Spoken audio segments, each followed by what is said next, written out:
Pooja plastic bottles fit every lifestyle, leak-proof, durable and made from 100% safe virgin plastic. Pooja plastic bottles. Sip smart, sip fresh.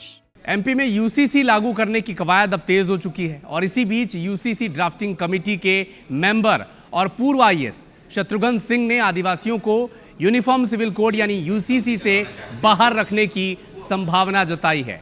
काय की समिति के सामने कई सुझाव आए हैं जिनमें आदिवासी समाज को यूसीसी के दायरे से बाहर रखने या उसे वैकल्पिक रूप से लागू करने की बात शामिल है।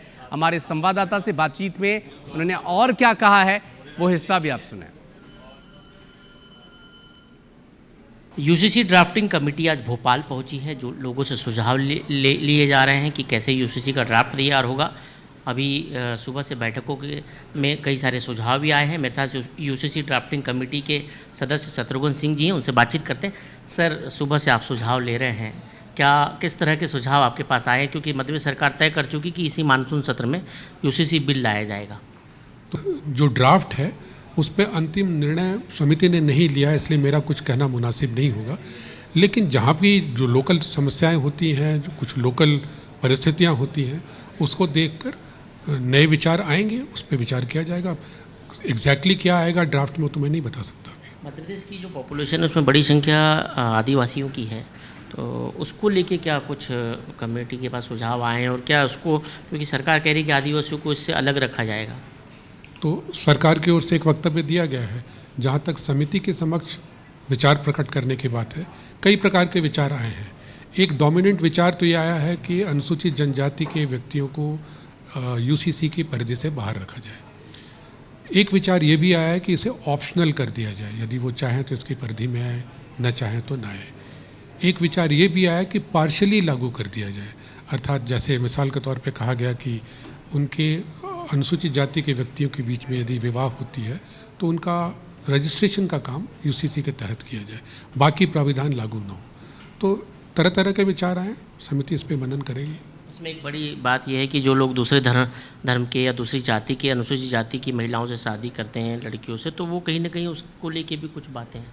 तो मोटे तौर पे यह बात आई कि अनुसूचित जनजाति के व्यक्ति यदि ऐसे व्यक्ति से, पुरुष हो चाहे स्त्री हो, शादी करते हैं जो अनुसूचित जनजाति के नहीं हो, तो उस पर यूसीसी लागू हो या न लागू हो। इस पर भी दो तीन प्रकार के विचार आए हैं कि अगर पुरुष यदि अनुसूचित जनजाति का है, महिला अनुसूचित जनजाति की नहीं हो, तो यूसीसी का कानून लागू नहीं होना चाहिए, उन पर वो अनुसूचित जनजाति मानना चाहिए। यदि महिला अनुसूचित जनजाति की और पुरुष अनुसूचित जनजाति का नहीं है तो उसे यूसीसी के प्रावधान उस पर लागू होने चाहिए। तो विचारों की बहुलता है, अब इस पर हम छान के निकालेगी समिति। लेकिन इसमें क्या हो सकता है, कई बार ये आरोप लगते हैं कि ज़मीन जायदाद के लालच में भी लोग अनुसूचित जाति जनजाति की महिलाओं से शादी करते हैं। ये भी बात कही गई है कि अनुसूचित जनजाति के व्यक्ति की ज़मीन को पकड़ने के लिए इस प्रकार के विवाह के बंधन में लोग बनना चाहते हैं, उस पर भी अंकुश लगाने की बात कही गई है।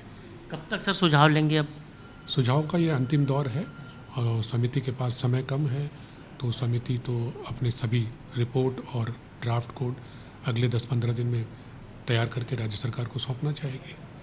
तो ये थे यूसीसी समिति के सदस्य शत्रुघ्न सिंह जी। उनका कहना है कि यूसीसी कमेटी ने अपना लगभग काम पूरा कर लिया है, जल्द ड्राफ्ट बनाकर सरकार को दिया जाएगा और सरकार भी घोषणा कर चुकी है कि आने वाले मानसून सत्र में यूसीसी का बिल सरकार लेकर आएगी और विधानसभा में उसे पारित कर कानूनी अधिकार दिलाएगी। कैमरा पर्सन रमेश के साथ विवेक पटिया, IBC 24 भोपाल।